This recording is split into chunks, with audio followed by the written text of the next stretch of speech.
Hello, Voices of Wrestling Podcasting Network listeners. I am Jeff Hawkins, co-host of Shake Them Ropes, with a very special announcement. If it's been a while or you've never listened to us before, the original gang is back. Myself and Rob McCarran, back talking wrestling. We have no idea where this show's going to go, where we're going to keep any of the old bits or any of the old things in there. It's going to be a process. It's going to be a journey, and we'd like for you to come along with us.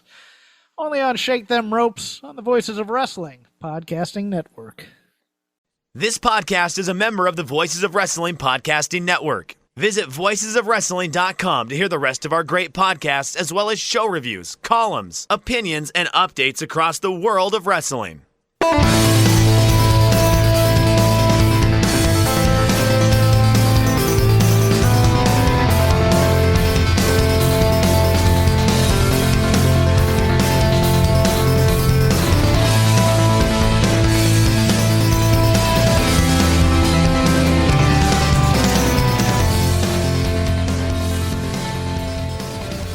Hello everyone, and welcome to Music of the Mat Remix on the Voices of Wrestling Podcast Network. I'm your host, Andrew Rich, joined today by a returning guest. She's a friend of Voices of Wrestling, friend of mine, friend of all of us. It's Erin Quinn. Hello again, Erin. Hey Andrew, thanks for having me back on. I'm not sure how this happened or what other guests fell through, but always happy to answer the call. No one fell through, I assure you of that. Yeah, I'm glad you're here, definitely. Last time you were on, we did the gimmick names episode, and that was a lot of fun. And I want to thank you, Erin, actually, because you picked a song on that episode called Shapes and Colors by Boy Jr. And I said then that I liked it a lot, and it was going to be in my regular rotation, and I meant it, because I listened to it quite a bit since then, Erin. I appreciate that. I think they're swell, so it's sharing music is fun. Just like wrestling, introducing people to new things, new artists, brings us together as a people. Mm-hmm. Yeah, I mean, that's the cool thing about this show. You know, it's introduced me to so many songs that I had never heard of before, and I end up really digging them. And I'm sure it'll happen with this episode today, Erin. We'll see. We'll see. We'll see with some of these picks, yeah. But this episode, it's one where I came up with the actual music theme of the show first, but I had trouble finding the right reference, the right topic to connect it to wrestling. And then it hit me like a bolt of lightning, because this episode is called WrestleCircus. Now, WrestleCircus was the name of an indie wrestling company in Austin, Texas, from 2016 to 2019. And as the name goes, it had a circus theme. There were circus graphics. It had belts like the Ringmaster Championship and the Sideshow Championship. Show names like The Greatest Show on Earth, Battle at the Big Top, The Show Must Go On, things like that. And Erin, you are the perfect guest for this episode because you live in Texas and you went to a bunch of WrestleCircus shows back in the day, as did Joe Lanza. And you can regale us with your memories of seeing this promotion during its quite brief heyday. WrestleCircus burned so brightly, so quickly. It was truly an experience. They ran down the majority of their shows. They ran at a pretty interesting venue on South Congress in Austin, which is no more than like 5 minutes from the state capitol. It was PWG in Austin, Texas, essentially. It was a big mix of a lot of fly-ins, the kind of show where you're like, there's no way this is making money. Just to give an idea, I pulled up a show from December of 2016, and I'll just, if I could, I'd just like to read some of the notable names to give you an idea. I was going to do the same, so please go ahead. Fantastic. So this is all one show, and you do have a mix of some Texas guys here, some of the bigger Texas guys at the time: Lance Hoyt, Jack Dane, Christy James, Sammy Guevara. I think a lot of the spotlight of Sammy Guevara and Scorpio Sky prior to the formation of AEW can definitely be laid at the feet of WrestleCircus, because they were very much spotlighted before that during the run. So, but look at all these names that they flew in.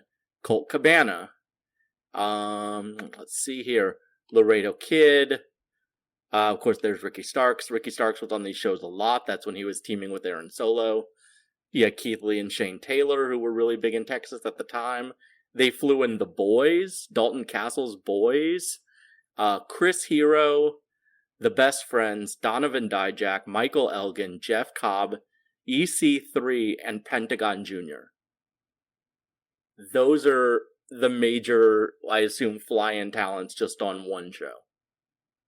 And if you're in attendance and you don't have to worry about how long this promotion is going to run for, it was a fantastic experience. I think the stops and starts that happened by 2017 and 2019 say that maybe it didn't end up being exactly a financial success.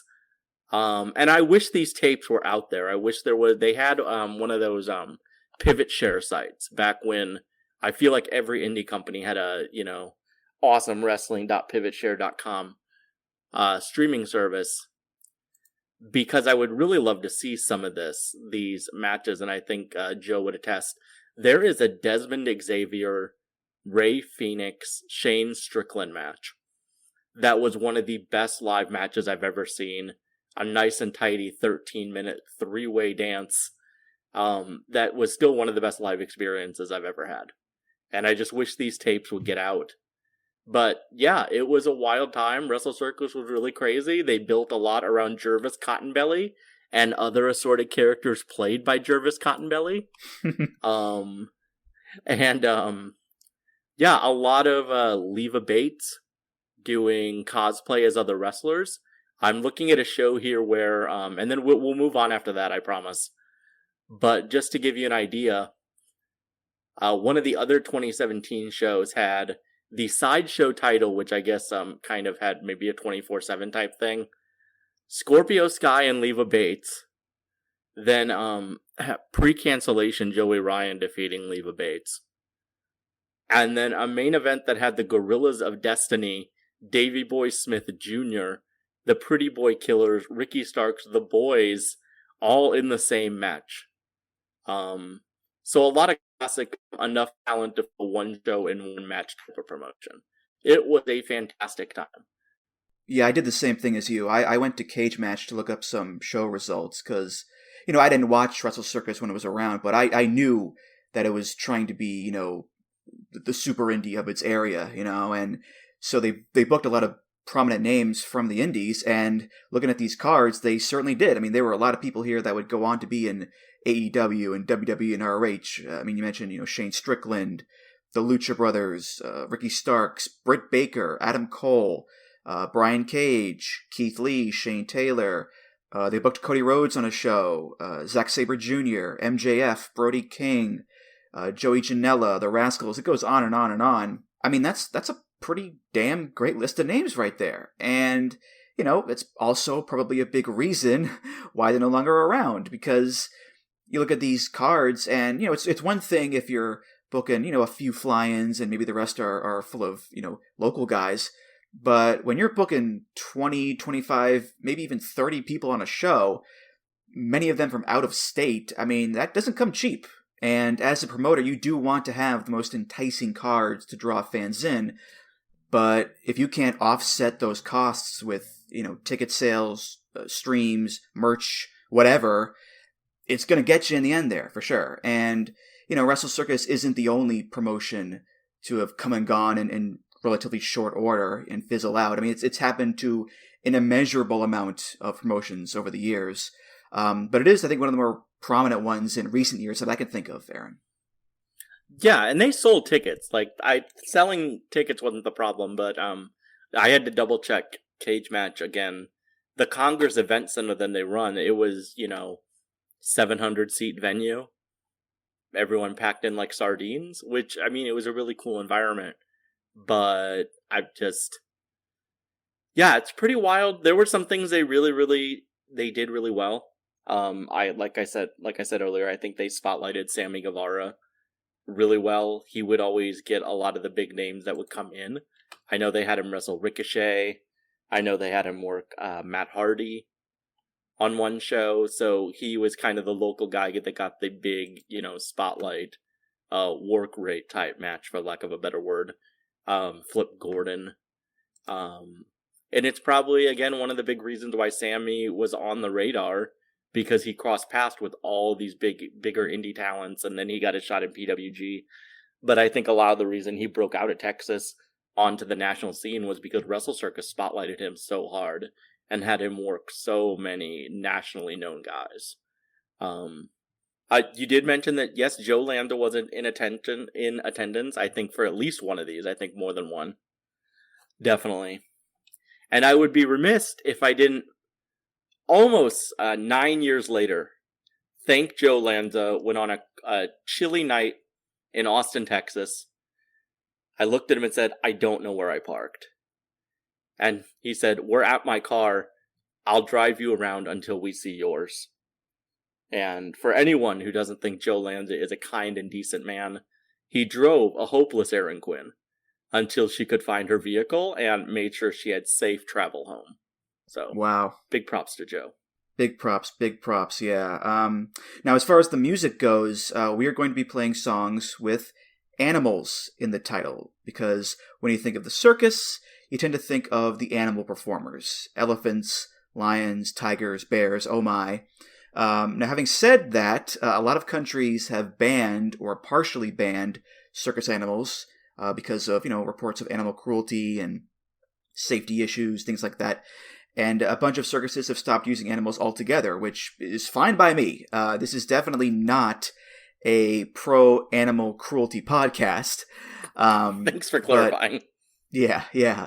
I just figured, Wrestle, circus, animals, it's the obvious connection to make, Aaron. That's all. Well, wrestling has been besieged by circus gimmick performers. I believe there's that tag team, the main event on the Indies. Are they still on the Indies? I know there were the Carnies back in the day. Wrestling has always had people who wanted to dress up like the circus. I'm not a circus person. I went when I was a child. I found it loud and confusing. I don't like clowns. I don't like animals in that context, so I am fine with...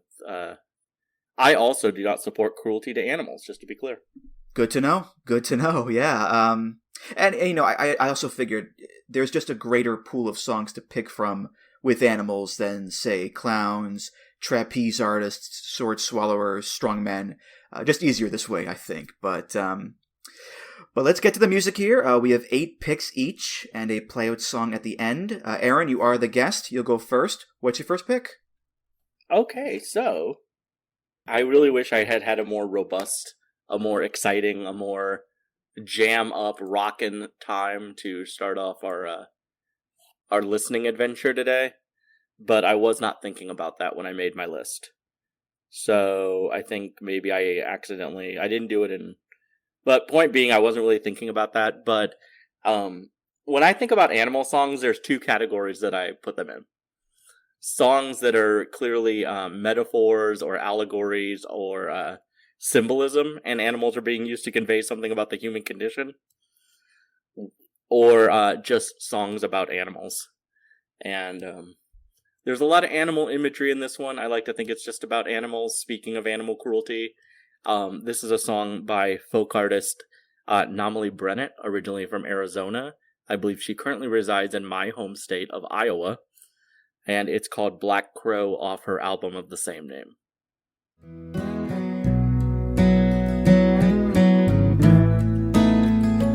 There's a black dog sitting on the front porch, chewing through his rope, just trying to get free.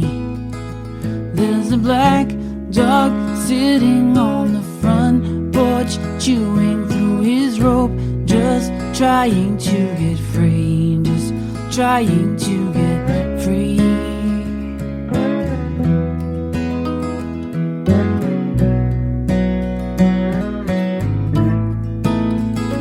There's a caged bird staring out the window, staring out the window. She just wants to fly.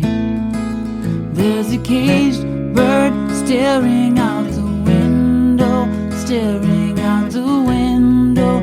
She just wants to fly like everyone, fly like we were meant to fly.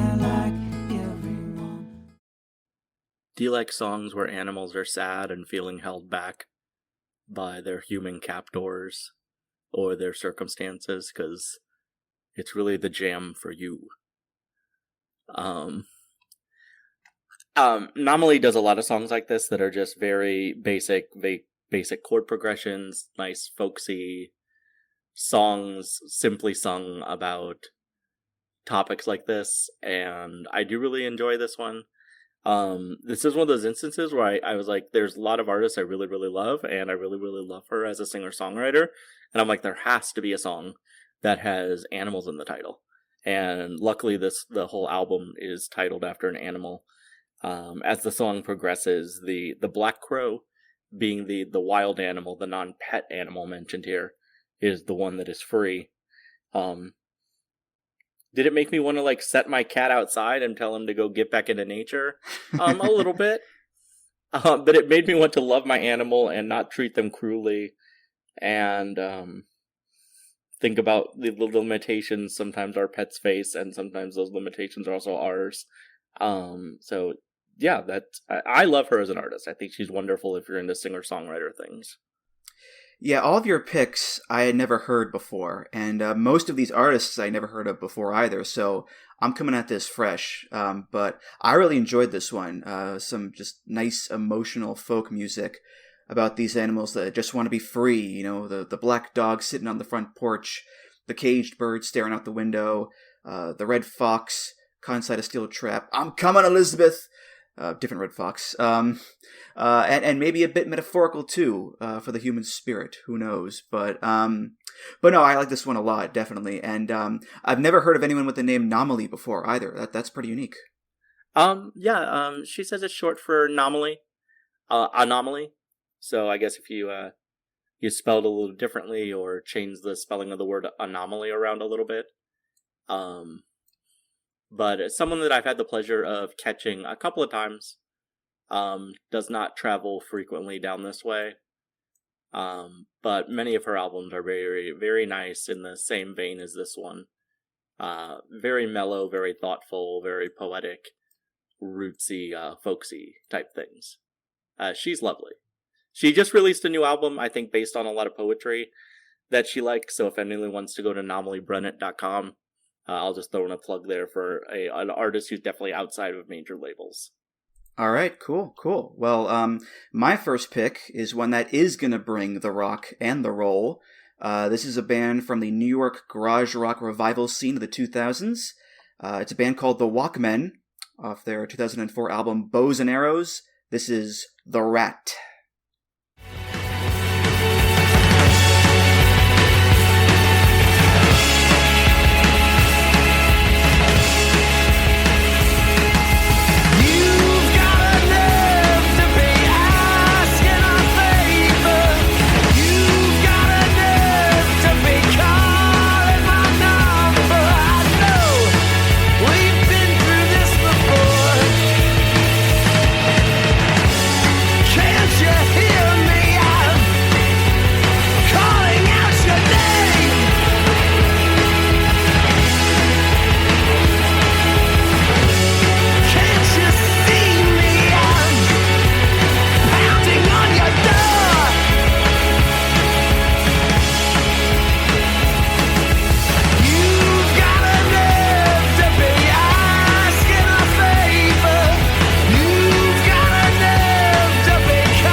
Yeah, that song just rips from the opening note, and it never lets up.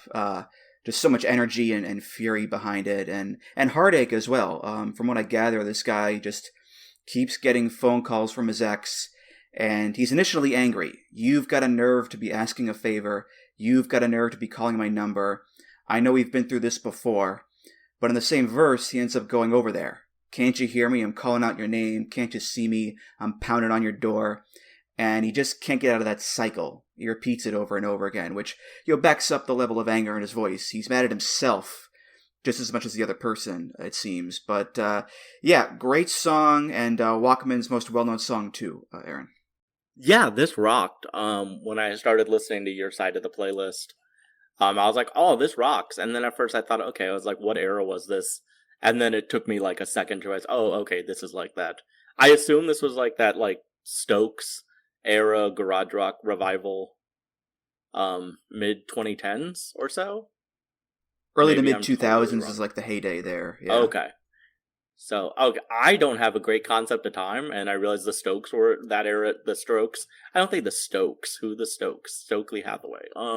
But the Strokes, yeah, and I'm like, wait, the Strokes won the 2010s. Like, I don't have a great idea about time, anymore. I would be remiss, because this is tangentially, so this rocks. This was a great one in my car. I like the, I don't have the lyrics up in front of me, but the frustration of the narrator, but the also the longing eventually, and going back and forth between those feelings is something I think we experience a lot when we're in and out of relationships. I would be remiss to want a wrestling podcast. But both of us have talked about wrestling and been involved in wrestling vernacular a lot. You led off your playlist with a song called The Rat. And so I wondered if this was a wink and a nod to Carney Wrestler Talk here. It honestly was not. I did not make that connection there at all. Although, spoiler alert, one of my upcoming picks, I did pick it because of wrestling. I first heard it, in the context of wrestling. So that's going to come up later on. But no, I did not pick this because of Ring Rat. Although, if you think about it, also about a lover of sorts. So, there is that small connection there, I suppose, Erin. I did start, because sometimes I'll listen to the songs and I'll have the Apple Music lyric coming, and so I can read along as I'm listening. And I definitely was trying to lead it through a wrestling lens. Obviously, that's a derogatory term. Don't go around calling female wrestling fans rats. I'll get very mad at you. But I was trying to interpret the lyrics through that lens, which was fun. But yeah, that was a really good time. I really enjoyed that one. Yeah, great song for sure. All right, what you got next, Erin? Okay, so I remember that you said you weren't familiar with most of these artists. I was wondering if you had heard of this band, and then I assumed you figured out who it was the minute the vocals started. I didn't recognize the name of the band, but yes, as soon as the vocals kicked in, I knew exactly who this was. Okay, yes, this was an experience I think a lot of people probably had. I love when bands have falling out and other members of bands go do something else for a while. But we'll get into that in a minute. For now, I'll let everyone listen. This is the first song off the one album released by the band Hot Leg. It's called Chickens.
So, as people listening probably realized 3 seconds into the lyrics starting, this is the band Justin Hawkins of the Darkness formed for the period that the Darkness was not together, from about 2007 to 2011-ish.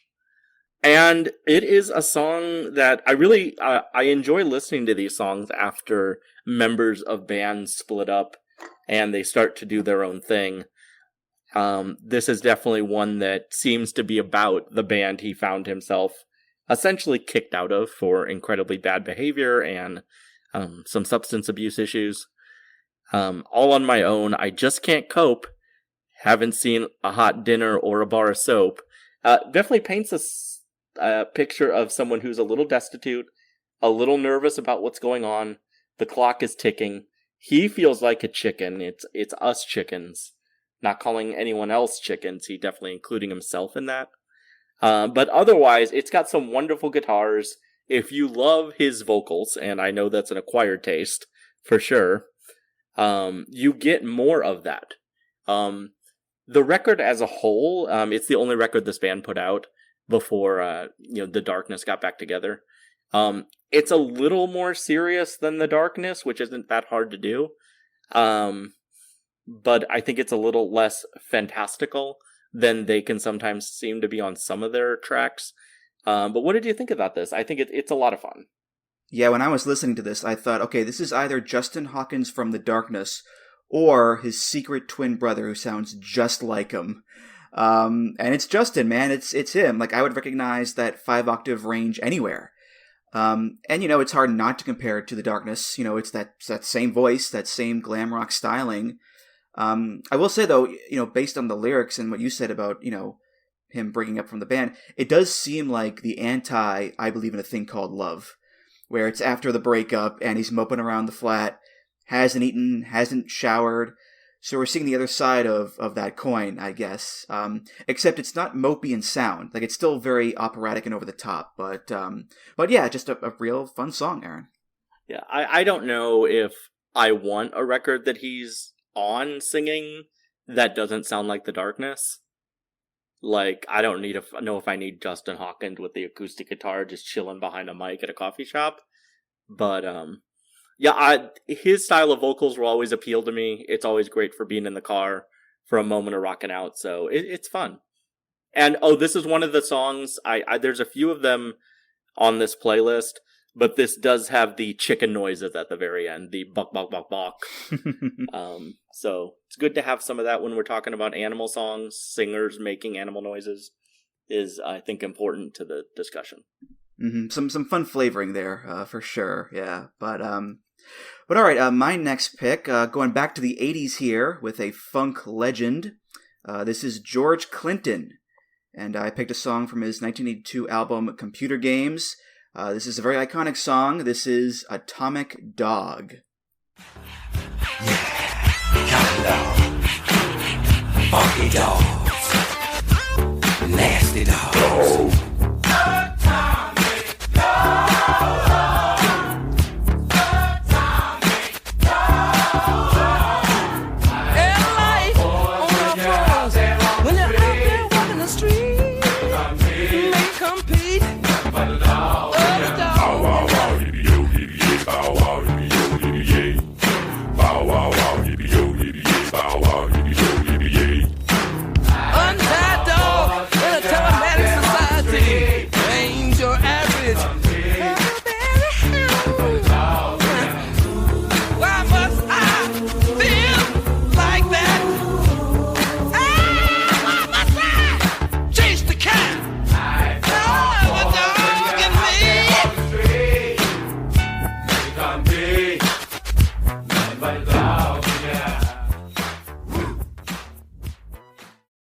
So George Clinton, one of the grand poobahs of funk in the 70s with Parliament Funkadelic, and now he's bringing the genre into the far-off future of 1982 with the electro-funk sound. And even though it is a solo project, there are a bunch of P-Funk people on it. And like I said, it's very iconic, been sampled a million times, and the story goes, the band had a drum track, and that was it.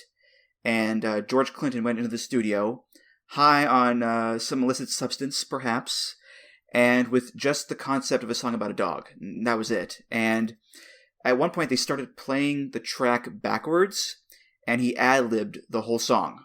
All the lyrics just ad-libbed. And then the band went in and added the rest of the music and the panting noises and all that. And that's how this amazing song came to be, which, if you know George Clinton, doesn't seem that outlandish of a story. Seems kind of par for the course with that guy, Aaron.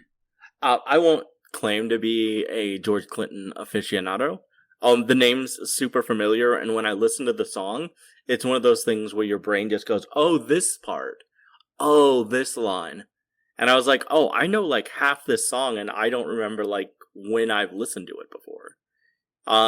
So that was a really fun one to get the synapses going. This was the future of funk. This is where it definitely, like, I love the 80s version of the future. It's so much better than the future we actually got, for better or worse. The idea of computers and synth sounds and as worked with in this time period versus where we are now, I wish we could go back. Why can't we go back? I also figured there were there's a lot of wrestling connections here, obviously. Many groups have called themselves dogs over the years. Now, Andrew, maybe you can help me with this. Is this where the bow wow wow line originates from? Do you mean just the words bow wow wow, or like the whole? Yeah, like the bow wow wow yippee yo yippee yay is. Oh yeah, this is where it's from. Yeah. Okay, so obviously that would be later used. I won't say taken higher by Conan in his hit, I believe, Psycho, later in the late 90s. So you can understand a young Charles listening to this as he was growing up saying, oh yeah, that I'm gonna use that one day in a song. So another sly, subtle wrestling connection there, which I really appreciated. But this rocks. It's a banger. I loved it. Mm-hmm. And also another wrestling thing here. This was one of Junkyard Dog's themes when he was around. So yeah, there you go. But I would imagine, this is one of those cases where a lot of people are aware of this song without actually knowing what it is. Like you said there, Erin, just because of like the bow wow wow yippee yo yippee yay part. How many times has that been used in a trailer for some dog movie? Quite a bit, I think. And that's the way it was with me. The first time I heard this song, I was like, oh, it's this song. Yeah. So, I'm sure it's a very common occurrence here. So. Yeah, well, and trust me, I feel like a noob and a total rube talking about that part and that line, but that's what I'm bringing to the table on this one. Also had to get in a mention of Conan, so got to take the shots when they present themselves. All right, Erin, what is your third pick? My third pick goes to another kind of singer-songwriter. As these things end up being with me, it's another person within the larger LGBTQ community. Incredibly prolific singer-songwriter Erin McCowan. This song is called The Foxes.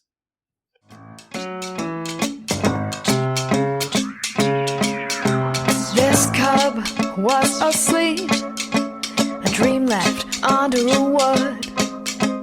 Would that you were bolder, a bold and dangerous move. Gray and red, the fur will fly.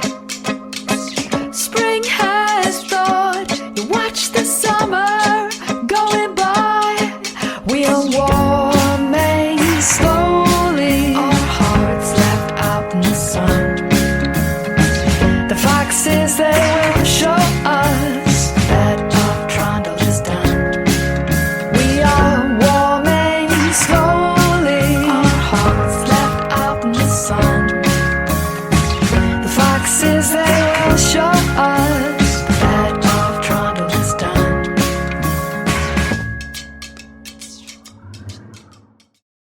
So we are in spring.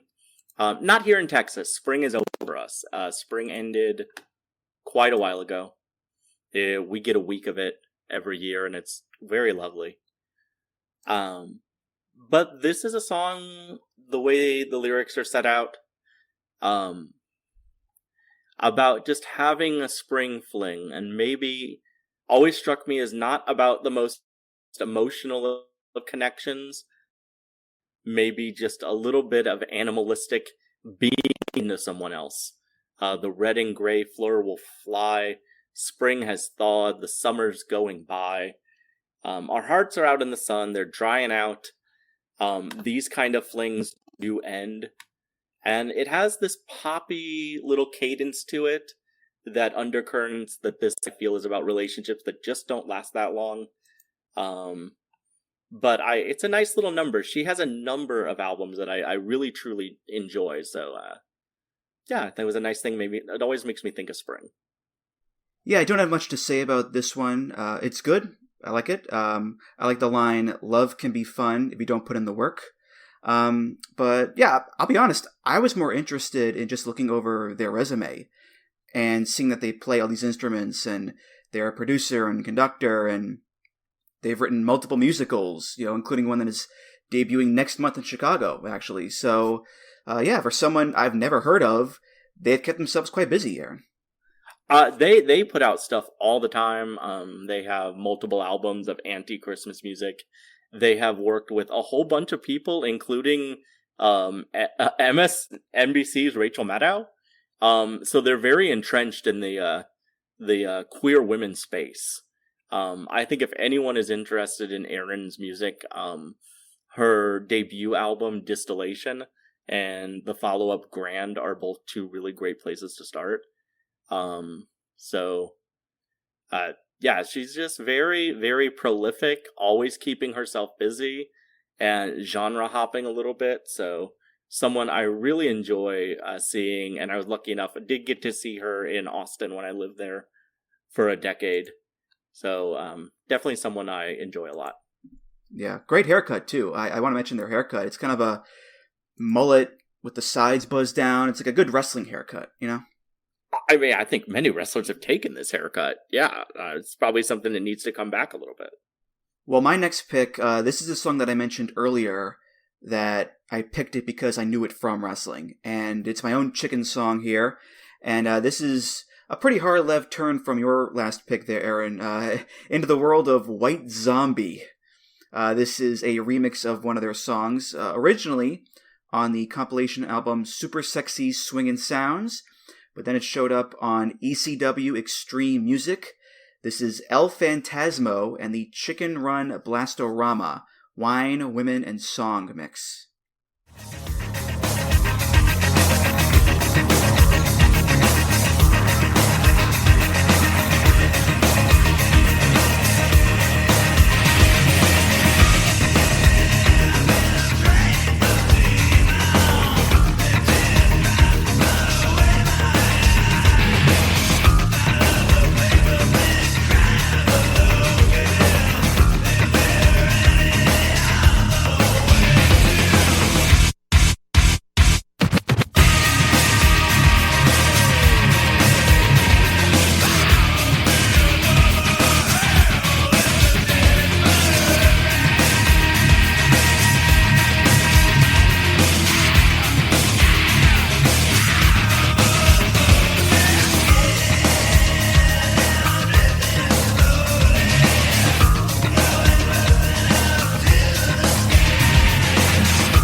So I picked that song for a couple reasons. One, I do like it a lot. I love the riff, and just, the rhythm of it and all the production effects on it are pretty cool. It's just a cool vibe to it. And two, yeah, big wrestling connection here. El Phantasmo, the wrestler, is a huge White Zombie fan, and this song's where he got his name. And also, this particular mix of the song was Lance Storm's theme in ECW. That's where I found out about it. I was listening to the album, Extreme Music, and this came on, and I was like, this is pretty damn good, because I was listening to any wrestling music that I could get my hands on back then. So yeah, just a killer song. And I don't know about you, Erin, but when I think of White Zombie and their whole aesthetic and sound and all the old horror movie references that they do, the first person I think of is Lance Storm. It's such a natural combination, Erin. Andrew, if I can be serious for a moment. This song rocks. It rocks as much as Lance's chair shots are soft. I have heard White Zombie, I know White Zombie, obviously. They seem to always get shackled with the wrestlers that don't necessarily, you wouldn't necessarily associate with them. Obviously, Rob Zombie did a song for Edge, Voices of Wrestling Discord favorite Adam Copeland. One of their other songs was also the theme for ECW Hardcore TV and the Pitbulls. I forget which song it is. I don't remember the names of their songs that well.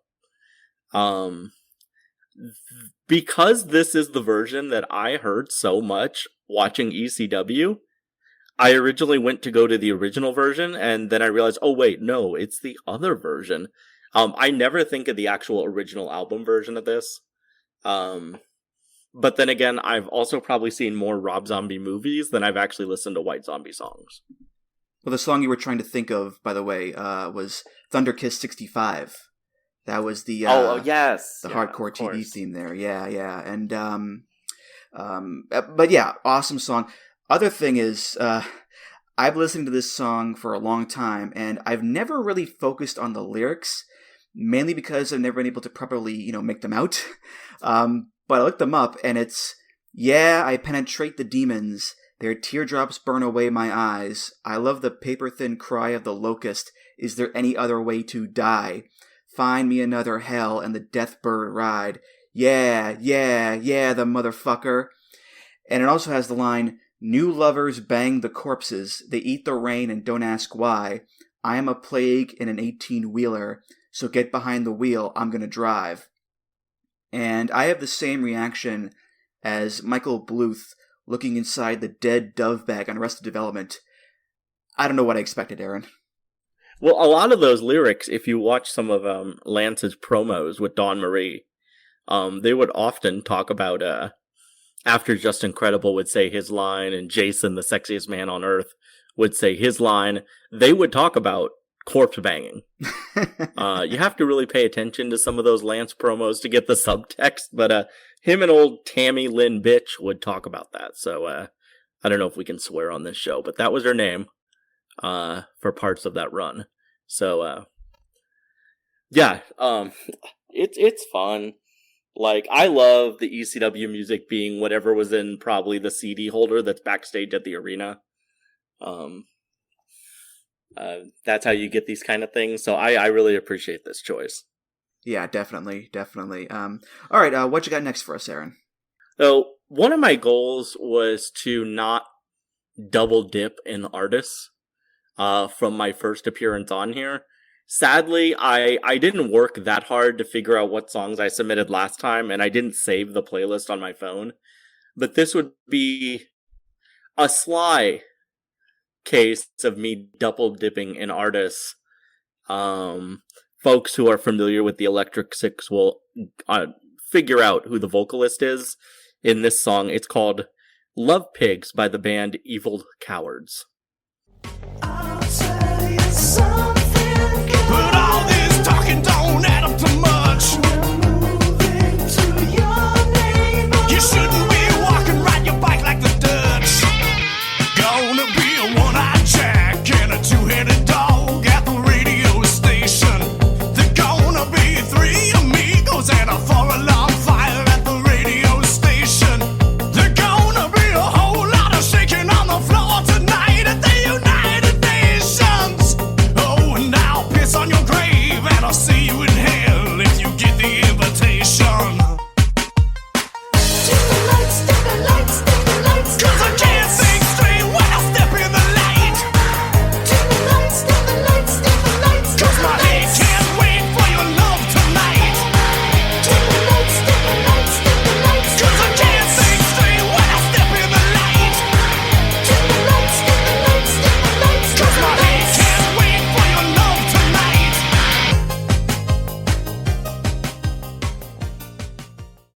Have you ever wanted Electric Six with more synth? So the vocalist on there is Tyler Spencer, aka Dick Valentine of the Detroit band The Electric Six. The wrestling connection is, of course, on a lot of the Motor City Machine Guns gear. You can see an Electric Six logo. Also, in these lyrics themselves, you would have noticed the reference of the Three Amigos, which obviously, like most things, is a tribute to legendary wrestler Eddie Guerrero. I can only assume anytime you say the word Three Amigos or do it, it's about Eddie. Also, of course, WWE is always very fond of using the song War Pigs as their theme, usually for the War Games premium live event. So I had to go with the song Love Pigs. The lyrics are not related to song. One song does not play off the other. This is a side project. Tyler Spencer keeps himself incredibly busy between what seems like yearly releasing a solo record and various side bands. This one is him and Will Bates of the production company Fall on Your Sword. They've done a lot of music for different movies and different documentaries. The Going Clear Scientology documentary that was on HBO a number of years ago and caused a little bit of a stir and interest. They were responsible for the music in that. And so the lead composer of that production house worked with the lead singer of Electric Six to produce a couple of albums of music that sounds and reads like a lot of the kind of seemingly nonsense, sometimes serious, but overall kind of goofy art that you on time. Yeah, this is another one where I was like, I know that voice. Where have I heard that voice before? And yeah, as you said, Tyler from Electric Six, who you played on the Gimmick Names episode, the McDonald's song, which was a lot of fun. And if you were to ask me, what would it sound like if the guy from Electric Six was in a synth pop band, I would say this, because the lyrics are pretty goofy in the verses, but the actual music in the chorus are so catchy. Dim the lights, dim the lights, dim the lights. And that's in line with the E6 songs that I've heard. It's just a different genre, a different flavor of music there. So, yeah, not shocked at all when I learned the makeup of the band here, Erin. You usually know what you're going to get at a base level, but at least lyrically, there's enough twists and turns and sometimes a little joke that makes you smile. Electric Six has always had a good knack for including one serious song on the back end of their albums, which I've enjoyed. But the two Evil Cowards records are pretty good. So I like throwing that in there and pulling out, making up, some might think, connections to professional wrestling when I could. Mm-hmm. And you also mentioned the other guy in the band, Will Bates. He did the music for a show I loved on Sci-Fi some years ago called The Magicians, which was a great show. So yeah, not the combination of guys that I would think of right away to make music together, but it works here, Erin, for sure. It is a classic. What do these two talk about? Yeah, tag team. So definitely. All right, so this next song, you actually asked me beforehand, Erin, should I take this or you? Because one of us was picking it for sure. This is Kate Bush off her seminal album Hounds of Love. This is the song Hounds of Love. It's in the trees. It's coming. When I was a child, running in the night, afraid of what might be, hiding in the dark, hiding in the street, and the world was full of enemy. The hounds of love are haunting me. I've always been the coward. Don't know what's good for me. Oh, here I go. It's coming for me through the trees. Oh, help me, someone, help me, please. Take my shoes off and throw them in the lake, and I'll be 2 steps on the water. Oh, what a song. Yeah, Kate Bush, she just has that ability to make something that sounds both modern and also from like the 19th century or whatever.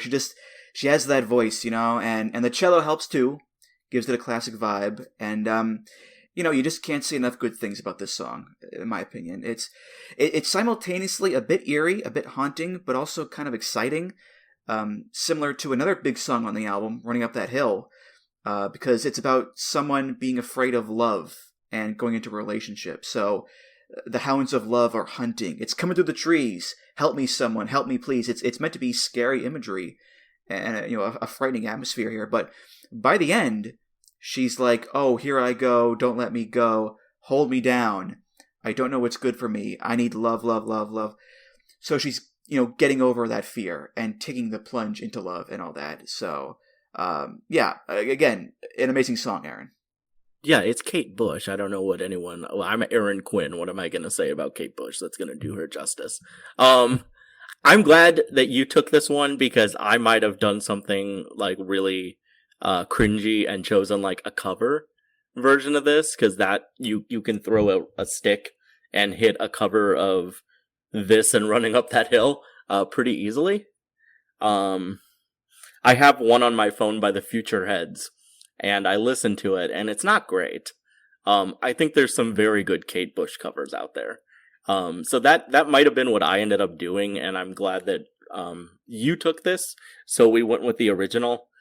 That primal almost fear of love and the animalistic need of love is one of the reasons why these animal metaphors work so well in a lot of these songs, because these needs are so core to our being as people in any stage of life that we're at. It's hard to really turn off that deep down need for connection or the fear of it. Other than that, I mean, it's Kate Bush. She's freaking incredible. So it's always a treat to listen. So a marvelous suggestion. Other obvious songs that aren't on this list, obviously, is Who Let the Dogs Out. It wasn't on my short list, but I'm not sure if it was on your short list. Not this time. This, no. this felt like one, if it was left off this list, one of us would have gotten yelled about it. So thank you for taking this. Oh, yeah. I mean, look, you can't pick everything, and there are a lot of obvious picks that are not on today's episode. I know I usually tend to skew more well-known with my picks on this show here, but there are too many songs to cover. You can't pick everything. You'll be here all day. So, but I'm glad this one made it for sure. But I did want to mention as well the opening bit where the guy goes, "It's in the trees. It's coming." That is from a 1957 movie called Night of the Demon. And I guess that movie kind of inspired Kate Bush on this song here. And it's supposed to be this, lauded British horror movie from back in the day. But I imagine the majority of people like me only know those two lines from the song, Erin, so. Night of the Demon. Because, maybe not the one I'm thinking of. It's not the 80s Night of the Demons. That's totally different. No. Yeah. Yeah, no, that's the one I'm thinking of. I'm like, I've seen Night of the Demons. I don't remember. No, but definitely thinking of another one. Got it confused for a second. My bad. Well, speaking of horror, Erin, do you want to introduce your next pick here? So, a little peek behind the curtain. When Andrew asked me to be on, and thank you so much for having me on. I really appreciate it. You're always taking a chance. Reaching out, asking if I want to be on, because I don't know. I'm just a rando in the Discord. And then I said, hey, I want to send you a choice.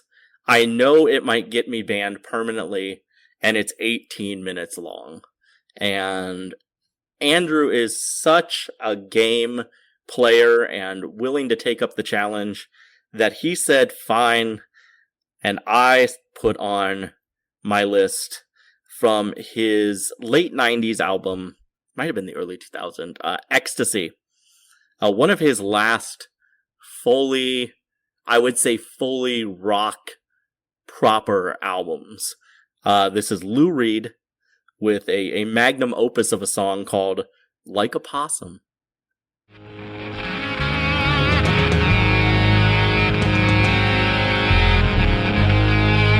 Good morning, it's Possum Day. I feel like a possum in every way. Like a possum.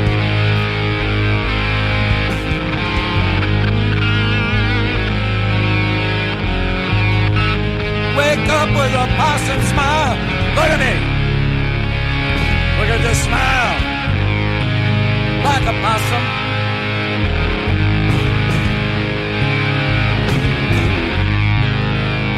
Things alright, don't worry about this. My mind's a mess, I've lost a kiss.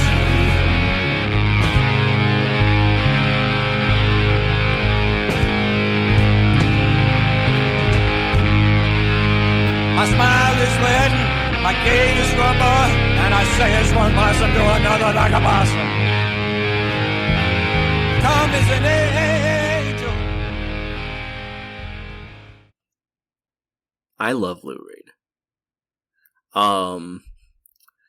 And I was gonna come on and I was gonna say something like snarky about this song because I hadn't listened to it in decades. And when this album first came out, my friend and I in high school would constantly quote the opening lyric of "Good Morning, It's Possum Day" to each other in jest, because after these droning, nearly overpowering, ear-bleeding guitars that are happening and noise, it's a very Lou Reed. It's not like Full Metal Machine music Lou Reed, but it's very much like the kind of guitar reverb and static and noise that you would hear from him.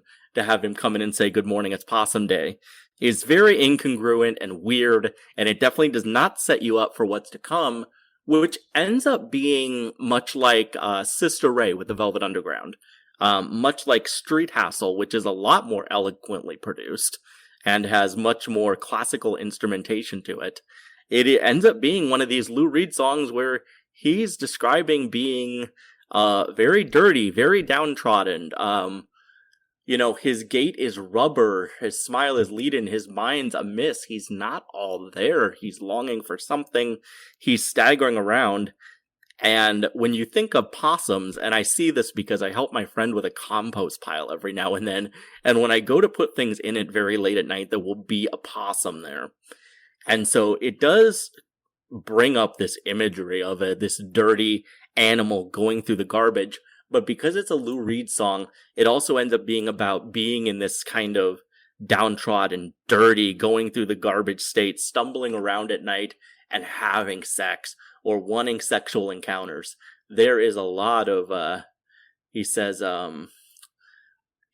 he has a hole in his heart the size of a truck. It won't be filled by a one-night fuck like a possum. Like, this is maybe how possums have sex. It describes this over and over and over, and it is kind of like a Lou Reed trope to talk about in this kind of graphic way these more off the mainstream, down the side street sexual encounters. Like I said, whether it's in Sister Ray or Street Hassle or multiple songs on the New York album describing these things that he would see probably walking around or in his own life, in New York and the surrounding areas. But it's also 18 minutes long, so there is that caveat, and he doesn't have the other Velvets with him to make it musically interesting. So it could be a slog, but I think in the grand catalog of Lou Reed songs, I understand better why it's there. So there it is. You asked me, Erin, some days ago, are you going to ban me if I pick an 18-minute song? And I said, of course not, Erin. You're a friend, you're a pal. I wouldn't do that to you. And then you sent me this, and I was like, actually, let me rethink that. 'Cause, look, we all know I'm a prog rock nerd. I have listened to my fair share of 18-minute songs, sometimes even longer. So I am in no position at all to thumb my nose at song length. But I could tell, just by name alone, that this would not be for me. And sure enough, I just couldn't with this one, Erin. It's not my cup of tea. It's not my cup of Coke.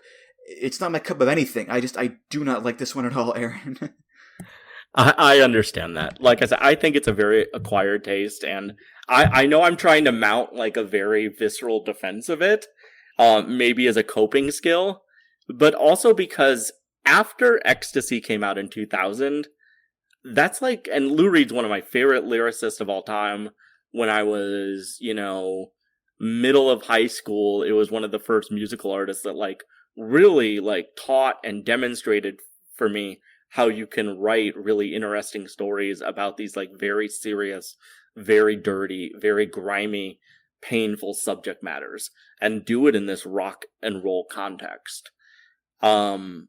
His work after this until his passing, unfortunately, really, he never had another real, in my opinion, solid rock album, like the album that this song is from.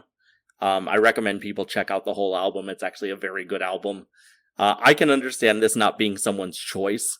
I think it fits somewhere in the category. It is a category of Lou Reed song, but it's on the lesser end of that spectrum. I think it's like, there's this, and I think the only thing that's harder to listen to than this for some people is probably all of Metal Machine music. It has value, but I understand if no one wants to listen to it ever, and I probably will not listen to it again for like another decade. Yeah, I mean, look, I have a limited tolerance of Lou Reed just in general. I like a decent amount of Velvet Underground and a smidge of his solo work, a few guest spots here and there, but 18 minutes of droning guitar and him going, "Good morning, it's possum day. I feel like a possum in every way, like a possum. Wake up with a possum smile. Look at me, look at this smile, like a possum." It's too much. It's too much. And I know there are those other lyrics that are quite saucy, salacious, bawdy, if you will. Rollerbladers giving head, used condoms, pinching nipples, the women with the butt that hurts, smoking crack, like, typical Lou Reed stuff. I'm not averse to salty language or whatever, but the total package of it, I can't do it, Aaron. I can't. Well, you know what? I appreciate that you went through with it. I appreciate that you worked in the phrase total package at the end. Obviously, you were thinking about Lex Luger, someone else who might have had a stumbling gait in his later years. So thank you for going on the journey with me. I hope I have not exiled myself from the show. We'll see. But no, you're fine. It's just, sometimes there's a song you just don't jive with. It happens. It just happens. But let's take another big left turn here with my next pick. Gonna go international, very international, all the way over to Mongolia, for a band called The Who. Not The Who as in WHO, The Who as in HU. And this is from their debut album, The Gerrig. This song is called Wolf Totem.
Of all the Mongolian folk metal bands I've listened to, these guys are the best. Now, they are the only Mongolian folk metal band I've listened to, but the point stands, people, the point stands. But yeah, this song is just badass to a T. I mean, the throat singing mixed in with the marching beat, the traditional instruments, the it's really hard not to get pumped up listening to it. And big shocker, I don't speak Mongolian, so I had to look up a translation here. And there are a few translations out there. The basic gist is it's an inspiring speech. If the lions come, if the elephants come, the tigers, the humans, we'll fight them all to the end. If you come with evil intentions, we'll give you a fight. 10 of us will strike you as thunder. 100 of us will shatter your hearts. 1,000 of us will destroy and obliterate. 10,000 of us will hand you the wrath of heaven. Now, that's just one translation, and it's pretty damn badass. But listen, it's Mongolian throat singing. They could be singing about tax returns, and it would still sound really cool, Aaron. I agree. Like I mentioned earlier, I often will bring the lyrics up. So while I'm listening to a song, especially if I'm not familiar with it, I can read along a bit because sometimes my hearing isn't the best. And I did kind of a double take when this track came on. I'm like, did I do something to my iPhone? But no, I didn't. It just rocked. This was the track out of everything that we're listening to today that I'm like, why isn't someone using this for an entrance song? Why isn't someone like that's like two big guys in NWA. Billy Corgan's NWA should be coming out to this.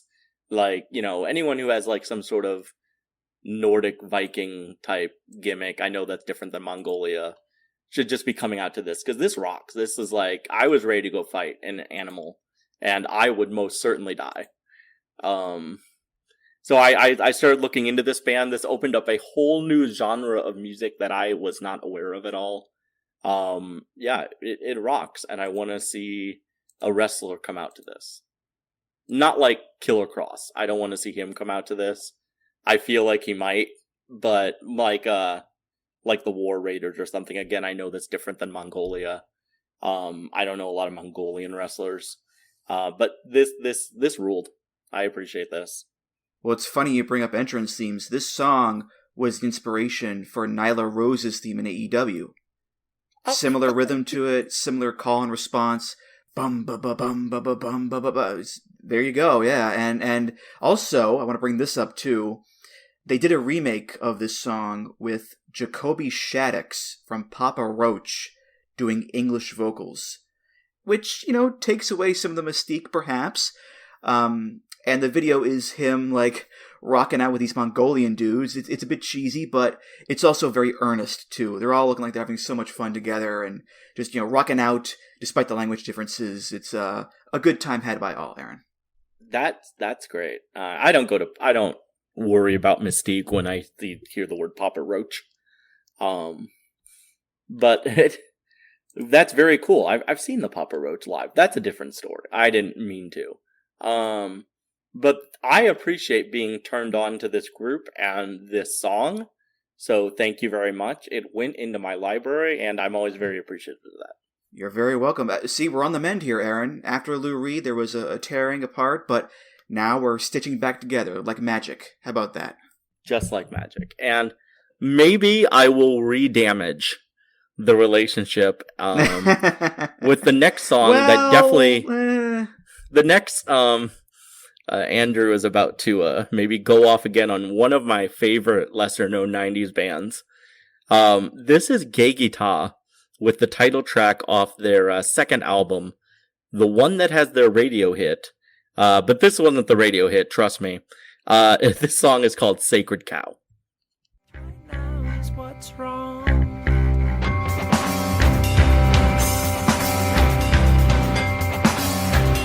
What's wrong? You're always crying lately. What song? This isn't a song. Really, shut up. Stop your playing around. The subject right now is what's wrong.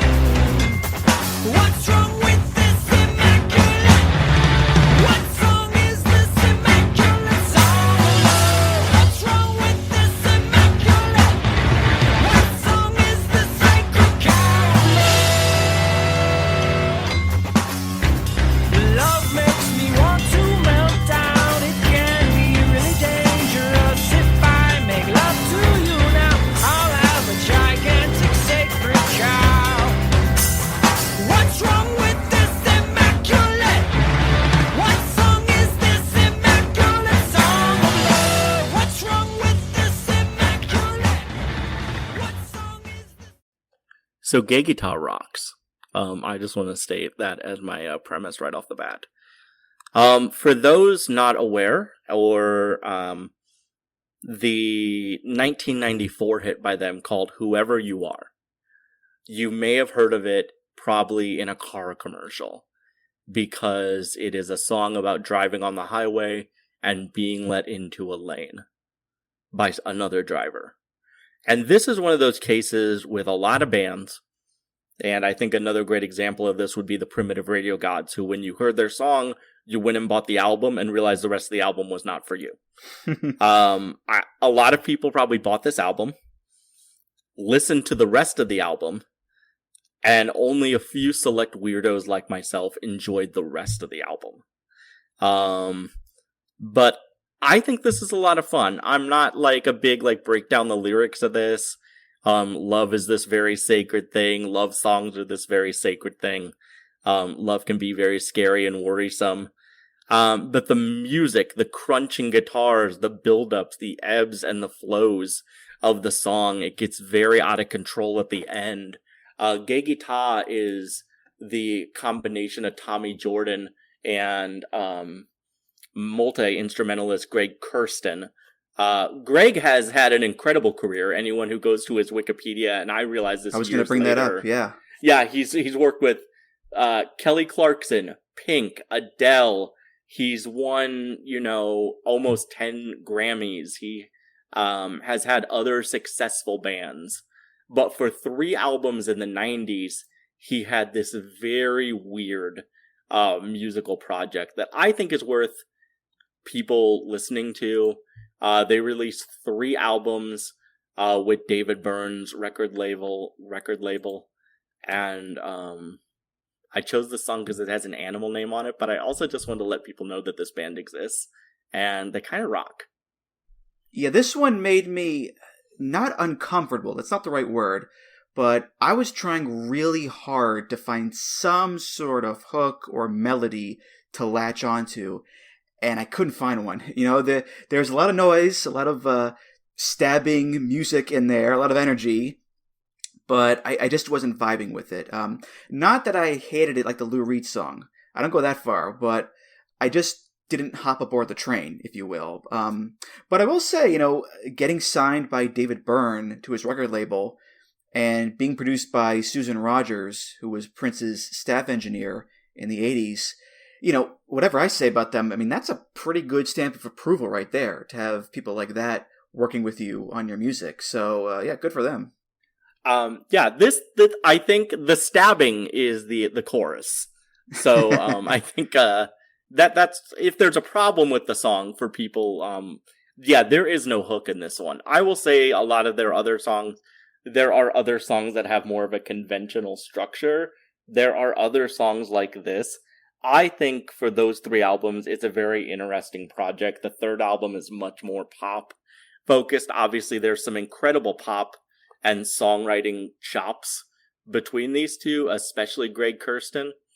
So I think anyone who's a little bit interested or has liked songs that he wrote for other artists or worked on tracks that he worked on other artists with, should check out this band. For those, he was the one behind What Doesn't Kill You Makes You Stronger, the Kelly Clarkson song.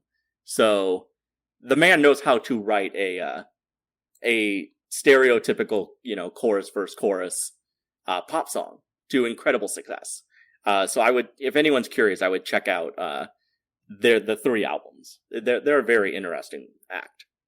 Mm-hmm. Yeah, I mean, for me, the Greg Kurstin act that I, go with, and I played them on the show before, but the Bird and the Bee, his duo with Inara George, which is a band that sounds a lot different than this one does. That's for damn sure. Yeah, love the Bird and the Bee, but yeah, again, very successful songwriter and producer outside of his own stuff. Adele, Sia, McCartney, Foo Fighters, Gorillaz, 500 other acts, Grammys out the wazoo. So yeah, whatever my opinion is of Geggy Tah, he did well for himself regardless, Erin. Bird and the Bee, of course, and maybe you mentioned this. Maybe you mentioned this on the episode when you played them, which is not a band I've delved into very much, honestly.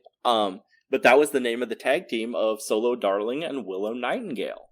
So. Oh yeah, that's right. I forgot about that. Yeah, my goodness, all these connections to wrestling just coming out the wazoo here. It's great, Erin. It's great. But all right. Moving on to my next pick here. This is definitely one of my guys, Peter Gabriel, and I picked a song from his most recent album, 2023's I.O., and this is 4 Kinds of Horses, Brightside Mix. Oh, mother in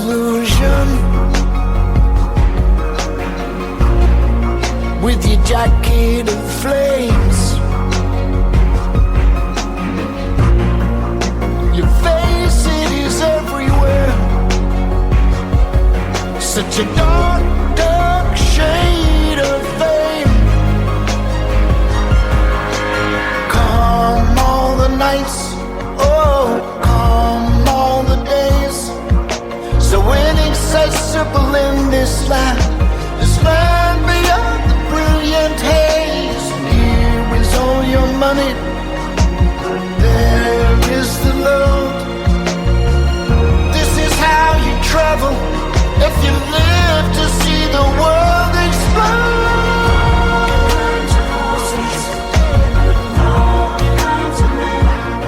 I just say you're something different, but you do it all again. So this is a pretty heavy song. It's inspired by this movie called Paradise Now, which is about these two Palestinian brothers who are carrying out a suicide attack in Israel. And it goes into their motivations, their doubts, their fears.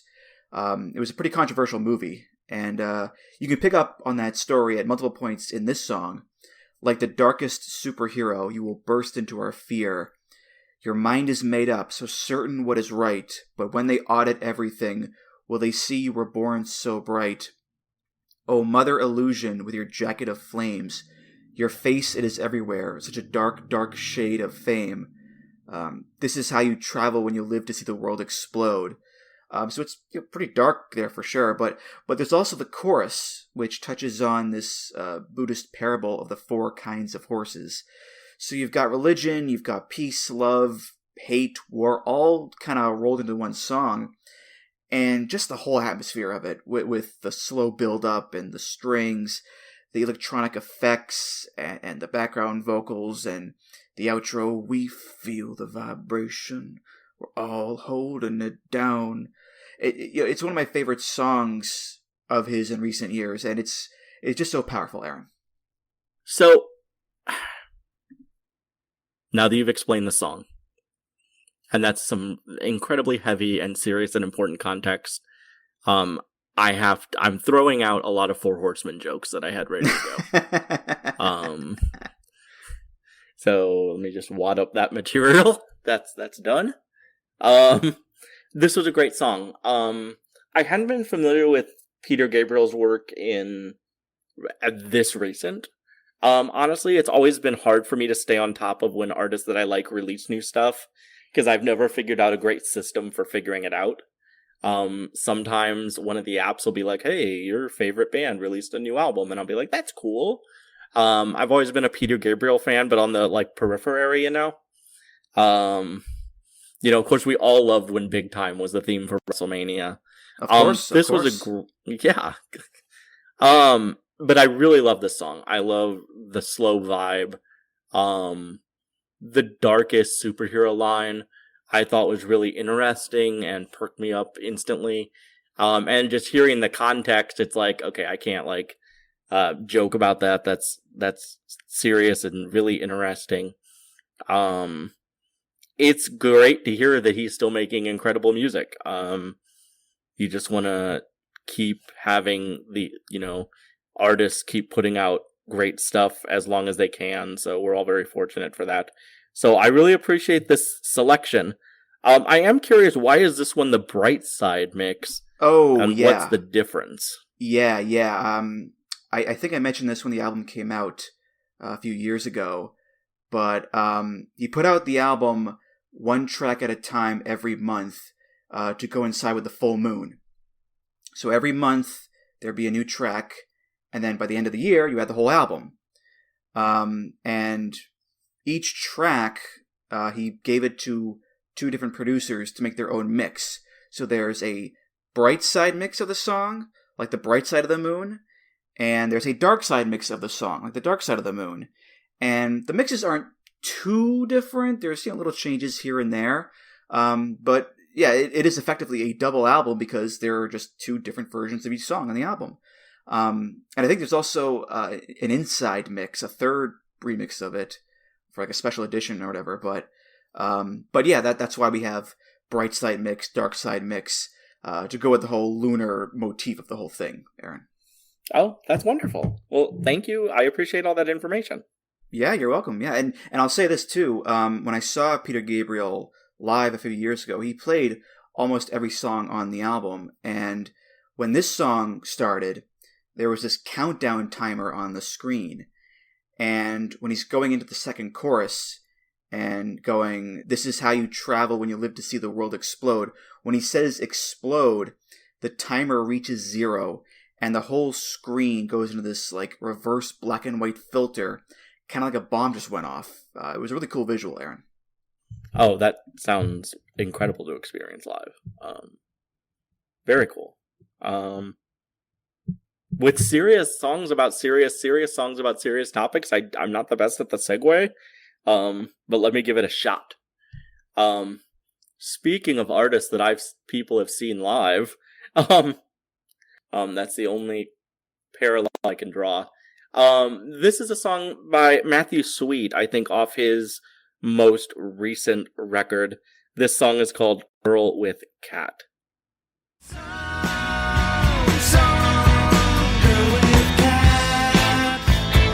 Just don't seem like you came from this world. Girl with cat, you just don't seem like you care.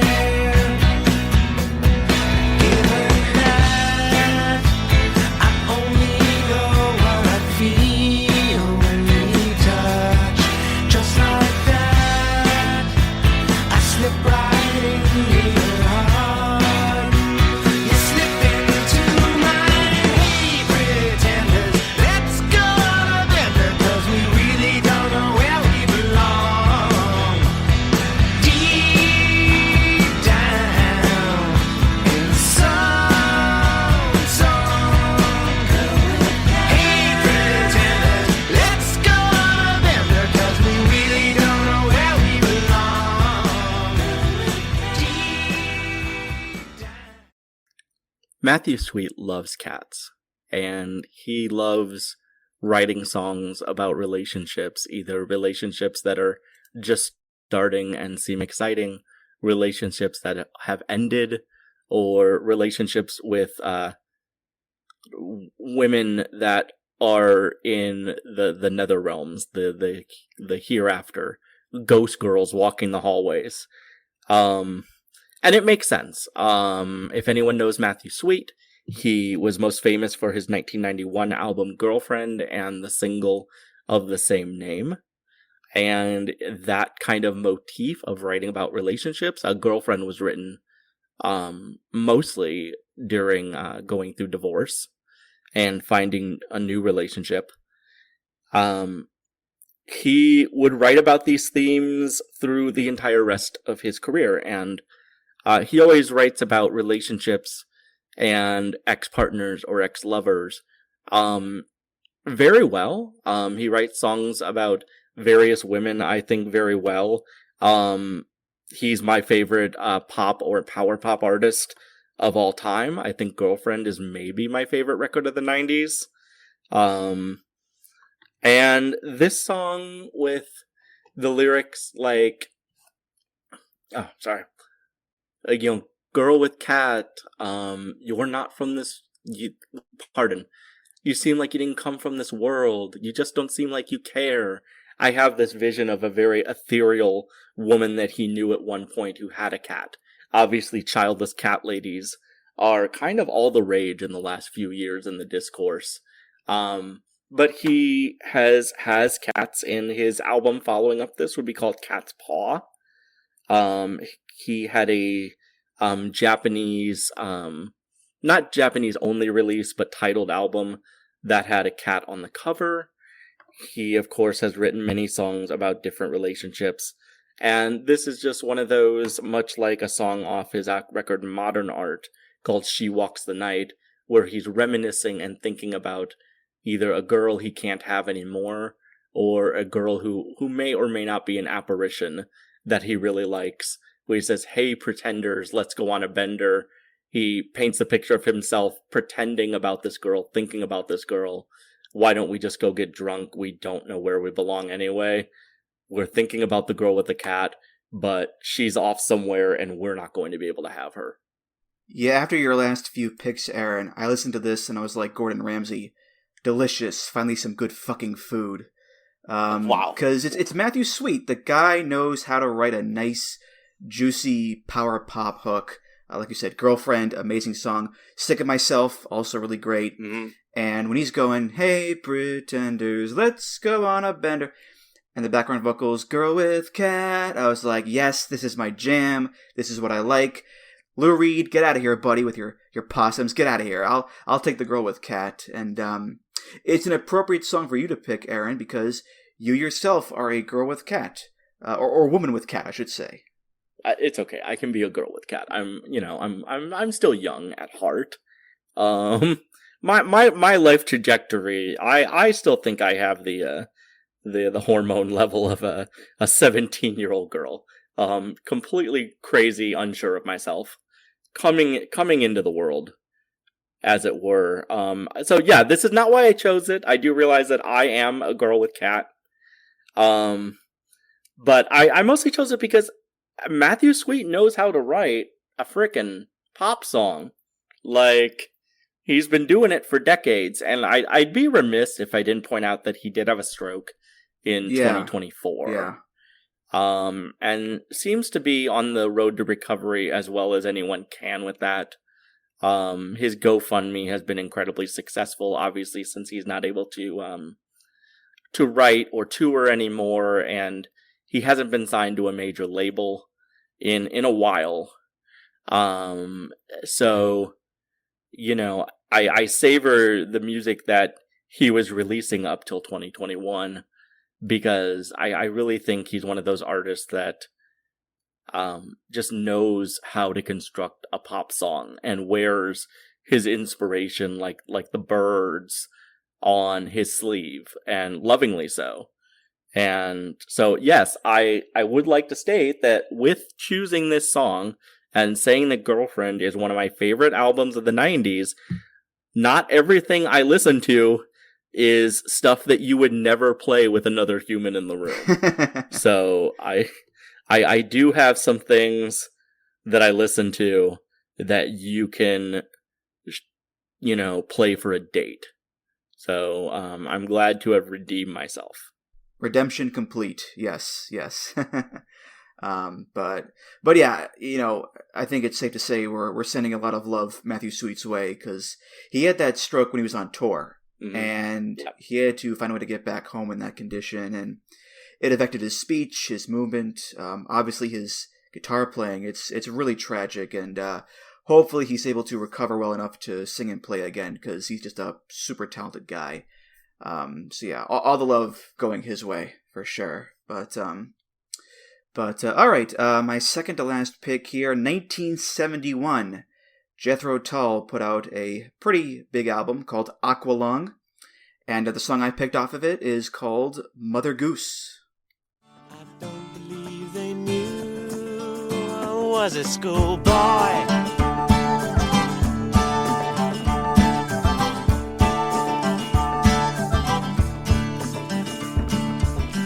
And the bearded lady said to me, if you start your raving and you're misbehaving, you'll be sorry. And the chicken fancier came to play with his long red beard and his sister's witch to drive the lorry.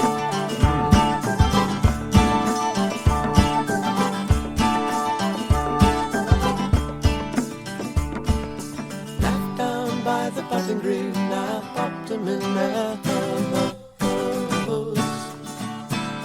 420 laborers were laboring and digging up their graves. One of the folksier Jethro Tull songs, mainly built on the acoustic guitar and, of course, Ian Anderson's wonderful flute.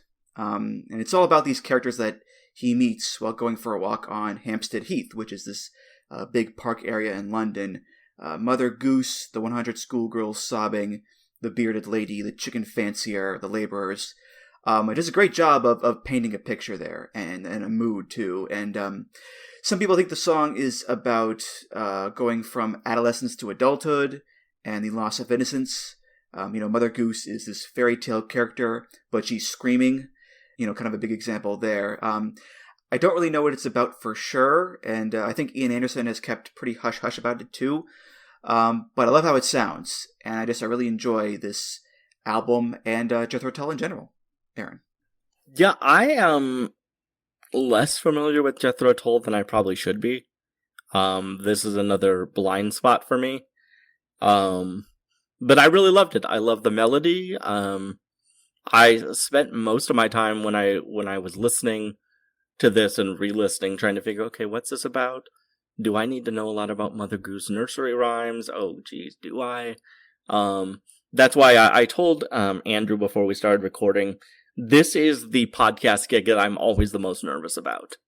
Because, sure, if you put me on a wrestling podcast, I can give you like 20 minutes on why Strike Force is really cool. But I appreciate being challenged to listen to different artists that I'm not familiar with, but then I feel like, oh my gosh, I really need to prepare, and I never feel prepared enough. And I feel like I need to come on air and issue an apology for some of my musical blind spots. But this also was so good. My reference, where my brain went to kind of make like the musical synapse connections for me, was I was like, oh, this melody and the way it sounds was really reminding me a lot of like incredibly early Bowie, like Space Oddity Bowie, or even maybe a few tracks prior to that, which I guess for 1971 definitely fits.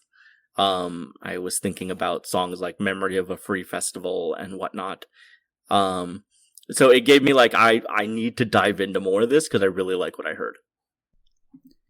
Mm-hmm. Yeah, Aqualung is a good starting point because it's got the song Aqualung, it's got Hymn 43, Locomotive Breath, a bunch of great songs on it. So yeah, can't go wrong with that one. And actually, there are a bunch of Jethro Tull songs that I could have picked here because they have quite a few animal songs. In fact, they have an album called Heavy Horses, which is like a folky country life album. And that has songs like Heavy Horses, One Brown Mouse, and The Mouse Police Never Sleeps, Moths. And that's just one album. So yeah, I was spoiled for choice with the Tull, Erin. Well, I feel like I'm going to pay the toll by doing all this research and getting into this band more, and it's a toll that I'm willing to pay. Mm-hmm. And the bell will toll when you realize how much you enjoy this band, or whatever. I'm just riffing here. I don't know what I'm doing. Come on now. No, we're doing great. No, keep playing it out. It works. All right, Erin, what is your last pick of the episode? So, for this animal-themed episode, I decided to go ahead and try to do as much animal reference as I could in song title and band name. So, for my last pick is the animal named Four Squirrels. That's F-O-R, not F-O-U-R. Four Squirrels with the song The Immortal Dog and Pony Show off their lone major release, Example. I'm the dog and the pony. I am finding out about you. The dog and the pony. Has it come and gone so quickly? The dog and the pony. Come on, tell me I am grand. I am gone. You're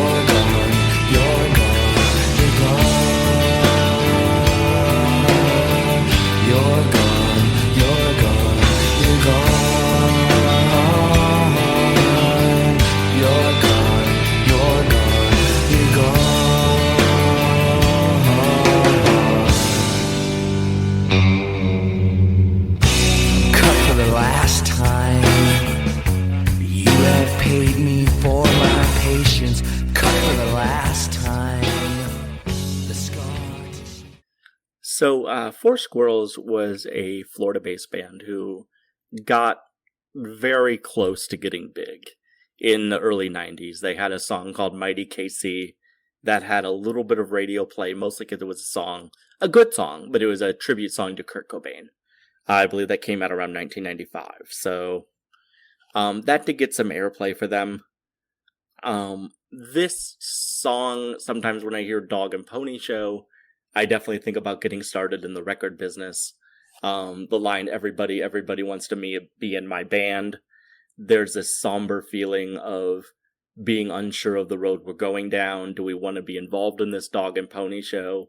Maybe people coming and going out of your lives who may not have the best intentions.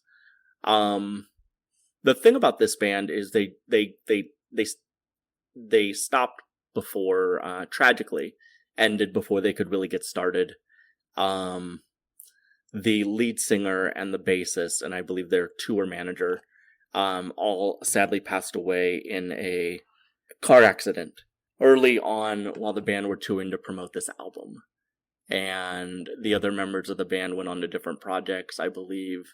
There was another collection of songs released later on, but obviously tragically losing predominant members of the band, Jack Vigiltara and Bill White, did put an end to the band. And so the refrain of "You're gone, you're gone, you're gone" may have meant something when it was written, but when I listen to the song now, it sadly carries a little bit of a heavier meaning to it.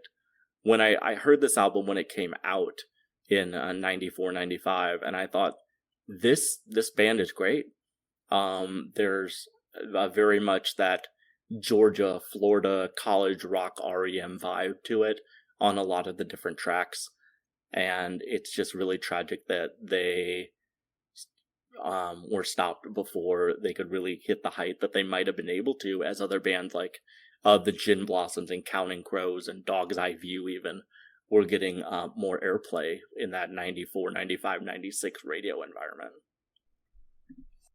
You know, I thought I brought the mood down with my Suicide Bomber song, but you had me beat here, Erin, I think, because, yeah, just awful circumstances. And, you know, just based on this one song, these guys were good, man. They could make a real good, solid tune. You know, it's right in line with that 90s alt sound. They're not reinventing anything, but I was digging it for sure. And, you know, it has that pop element, I think, that the Geggy Tah song didn't have.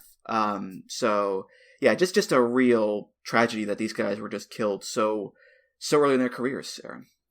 Yeah, and I appreciate choosing this one because I really just want to kind of raise awareness. If you can find this record, which is Example by Four Squirrels, you can find it in any like half-price books used CD bin, and it's worth a listen. It's definitely worth the like $3 they'll charge you just to hear like a band that's like very much like one more good single or one more really good record away, I think, from making it, because like I said, I think they're right in line with a band like the Gin Blossoms, who of course got huge in that 1992-1994 period. They really cut from a lot of the same cloth, but with a little bit more of that kind of REM guitar shimmer to a lot of the other songs on this record. And a couple of slightly harder tracks, not like White Zombie hard or like not Who hard, certainly. But they were really, really onto something, and it's just really too bad. I mean, the personal tragedy for everyone involved obviously is much more important, but speaking solely for the music, it's just really sad that it ended before it truly got started. But if anyone checks this album out, give it a listen. It's really great to hear what might have been, and it's a really great record in itself. Mm-hmm. I was also curious where the name Four Squirrels came from, and they're from Gainesville, Florida, and I guess there's a lot of squirrels in Gainesville, so whenever they would play in their garage, they would say they were playing for the squirrels. So, nice little fun fact for you there. But all right, my last pick of the episode, and we're going prehistoric with this one, Jurassic, you might even say. This is Was Not Was, off their album What Up Dog. This is Walk the Dinosaur.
Yeah, this is a prime example of the music and what the song is actually about not really working in tandem. Because the music is amazing. It's so much fun, so funky and catchy, and the boom, boom, aka boom. Like, it's no wonder the song was a hit. But according to one of the songwriters, the song is actually about nuclear weapons and the Cold War, which, if you ignore the music, you can read that in the lyrics. A shadow from the sky, much too big to be a bird, a screaming, crashing noise louder than I've ever heard. It looked like two big silver trees that somehow learned to soar. Suddenly a summer breeze and a mighty lion's roar. I killed a dinosaur. And the last chorus is, open the door, get on the floor. Everybody killed the dinosaur. So it's equating the asteroid that killed the dinosaurs with the A-bomb. But that does kind of get lost in a sea of keyboards and horns and all that. You know, it's kind of the opposite of the Peter Gabriel song where the music does take away from the message, Erin. So, as I was reading through the lyrics of the song, and before I got to the kill the dinosaur part, I thought, oh gosh, this is a song from the 80s. The beat, I mean, I've heard Walk the Dinosaur before. The beat is very funky. It's very danceable, obviously. So this is either about cataclysmic events or masturbation. And by the time it got to the end, when they're talking about killing the dinosaur, I realized, okay, it's the first one. Definitely. It definitely has that kind of like 99 red balloons issue where if you're really not paying attention and you don't look into it that far, I know 99 red balloons also has, language barrier there also, but it's kind of the same thing with the music. Definitely you get swept up in it and the vibe and listening to it. I think Melt With You has the same kind of like, this song rocks. Oh wait, is this about nuclear war? And I really love songs like that. I think that's so much fun. I think that's one of the joys of pairing lyrics with pop music or funk or anything like that, is just being able to hide meanings in this. Now, obviously, I know you chose this because you are a fan of AEW superstar Luchasaurus. And I could not help but think of the towering Lucha Libre dinosaur also when listening to this. But this is such a fun song. I love the meaning and the lyrics that are hiding just kind of under the surface once you start to peel it away. Mm-hmm. Well, the music video goes along with that too, because the video is the band performing the song with these 4 lovely-looking ladies in cave woman bikinis doing the dinosaur dance. That also doesn't really scream, beware of nuclear apocalypse, but yeah, but look, it's a damn good song regardless. And funny enough, the first time I heard it was in the live-action Super Mario Brothers movie with Bob Hoskins. There's a nightclub scene where this song is playing, but it's a cover done by George Clinton. So it all ties together there, Erin. This made me think, and especially after discussing the meaning of the song, this made me think of, the ending to the ABC Family sitcom Dinosaurs. Which, do you remember that show? I know the show. I didn't watch it, but I definitely know the infamous ending to it. Yeah. Yeah. So for those not familiar, the early '90s ABC, I believe it was Jim Henson's, produced Dinosaurs, which was a live action with the creature suits. The family sitcom ends with a warning episode about the destruction to the environment, and the dinosaurs end up all huddled together ready for death to come as their environment has been destroyed around them, which was one of the more depressing and unexpectedly sad endings to a primetime sitcom that I think's ever been thrown out there, really. So this made me think of that. And what a way to end this show, with more despair and destruction, folks. Open the door, get on the floor, everybody walk the dinosaur. Come on, let's all celebrate the end times. Come on. So I want to say that Possum Day ended up not being the darkest, most disturbing yeah. Listen, when you're right, you're right. Yeah. Perhaps I was too hasty with my hate.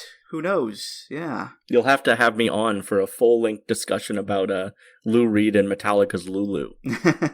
You're banned again. Sorry, you blew it. You lost it. Sorry. All right, that was the episode. Those were our picks. Erin, thank you so much for being here. This was a real good time. A bit messy with all these animals running around here, but still a lot of fun under the big top. So thank you so much. Yeah, thank you so much for having me on. I really appreciate it. Any plugs you want to give? Go right ahead. So I've made the foolish decision to remain on X, formerly known as Twitter. You can find me on there at Miss Erin Quinn. That's MSERINQUINN. If you would like to see me tweet out about, hey, I think this is a good episode of Dynamite, and oh, I don't like this thing WWE did. And also various reposts about things going on in relating to the issues with transgender rights that are being eroded around our country. Not to get political, but that's what happened on my Twitter. You can find me on Bluesky. Just search for Miss Erin Quinn. And otherwise, if you're in the Voices of Wrestling Discord, please feel free to tag me, say hello. I always have that moment when I see the notification where I wonder, who did I upset or who's trying to start an argument? But I promise I will, once I read your message, I will smile and we can have a friendly discussion over how good Sabu was. Was he great or was he fantastic? You get a lot of love on that Discord, Erin. Mark my words, you are one of the favorites there, so don't worry about that. I'm blushing. No, you're too kind. Thank you. I appreciate you having me on. This is always a fun show. I love the variety and discussion that this brings to the overall Voices of Wrestling feed. So I appreciate you doing this show and carrying it on well past all the discussions that you could ever have about WWE The Music Volume 4. I definitely thought, I thought, so Possum Day, even though I launched a very spirited defense of it, much like the time I defended Ole Anderson with the Days of Thunder Boys. But I think you bring a lot of really interesting and fun discussion to the feed. And I definitely thought of trolling by finding, like, I assume every Randy Orton theme or Stone Cold theme, there's at least one that's called Viper or Snake Man or something like that. So I definitely thought about throwing that on there, but I decided to spare you. But this was a blast. These were some fun choices. And even if a song doesn't hit for you or for me, I think the discussion that comes from it and discussing what didn't work or what did work is always engaging content to listen to. So thanks for having me on and for the discussion. Amen. You're very welcome. And I love the conversation, love the camaraderie, the banter back and forth, and especially the knowledge and perspective of the guests. That to me is what really drives this engine forward. But all right, Voices of Wrestling Podcast Network, all the great shows on there. voicesofwrestling.com, previews, reviews, articles, things like that. Bluesky at Music of the Mat and at Just Andrew on Bluesky. If you want to leave a comment about this episode, share your picks. As Erin said there, voicesofwrestling.com/Discord. That's also where I post the Spotify playlist for each episode. And of course, make sure you subscribe to the show on Apple, Spotify, or your podcast player of choice, and leave a nice rating and review. All right, so the playout song for today. It's funny, for an episode called WrestleCircus, we didn't really have any traditional circus animals in our song titles. So I figured we should go out with one. This is a song that's been covered many, many, many times over the years. It started out as a South African song called Mbube, which is Zulu for lion. And then white people came along and made a few changes, and it became The Lion Sleeps Tonight. So this is from 1971. This is the Robert John version of The Lion Sleeps Tonight. Thanks again, Erin. Thank you so much. A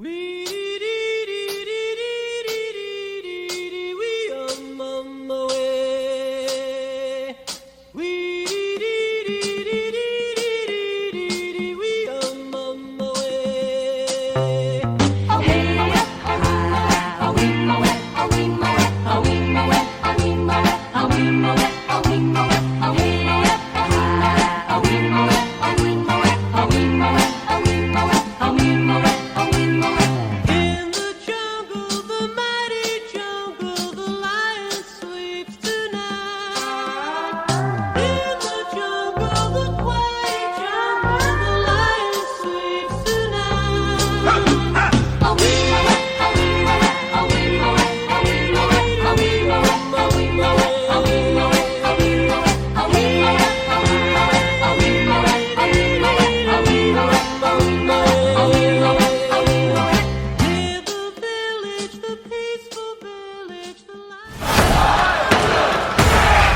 music of the mat is intended for entertainment and information purposes only. The songs used throughout this show are property of their respective copyright holders. Wrestling Omakase brings you a full course meal of all of Japanese wrestling, men's and women's.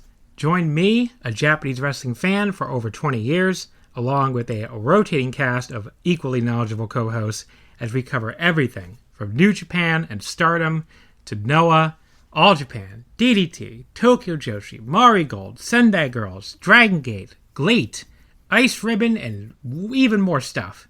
If you're a fan of Japanese wrestling and you want coverage of the entire scene in one podcast, check us out right here on the Voices of Wrestling Podcasting Network each and every week. Get us wherever you get podcasts today.